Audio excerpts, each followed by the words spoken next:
Es el gocho asturcelta, una raza autóctona de cerdo asturiano que estuvo a punto de desaparecer. En 2002 nació una asociación de criadores con el objetivo de recuperar esta especie y desde entonces han logrado criar 5.000 ejemplares. Hoy sus productos están en el mercado.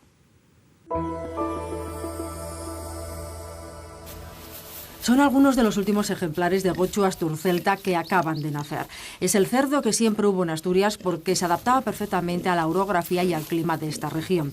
En los años 50 del pasado siglo estaban censados más de 200.000 ejemplares, pero poco a poco se fue sustituyendo por otras razas más productivas que se sacrificaban con menos meses de cría.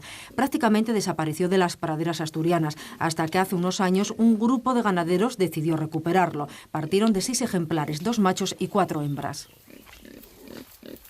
Es una especie muy amenazada porque lógicamente sigue siendo poco productor. Nosotros también por las características que queremos de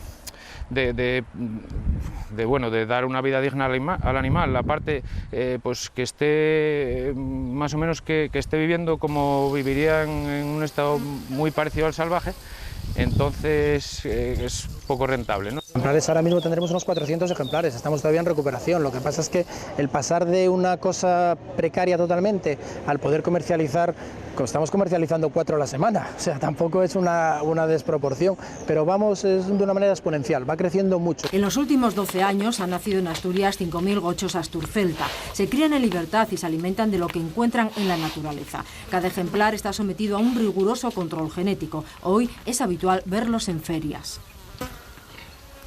Todavía estamos ahí, pero sí, la gente cada vez es más propicia a ponerse a criar esta raza, sí. Además es un animal muy noble, muy agradecido, muy dócil. Con la recuperación de este animal está surgiendo poco a poco una industria productora y comercializadora. Es un producto de calidad, su alimentación es natural, su carne rojiza con bajos niveles de grasa comienza a ser bastante apreciada. Tienen grasa infiltrada. Esa grasa infiltrada pues es la que da pues ese sabor especial y es la que es la que produce que los embutidos conserven más agua y al conservar más agua conservan más sabor. Bueno, es un producto de muy buena calidad, aconsejo probarlo. Hoy este animal, que estuvo a punto de desaparecer, está incluido en el catálogo oficial de razas de España.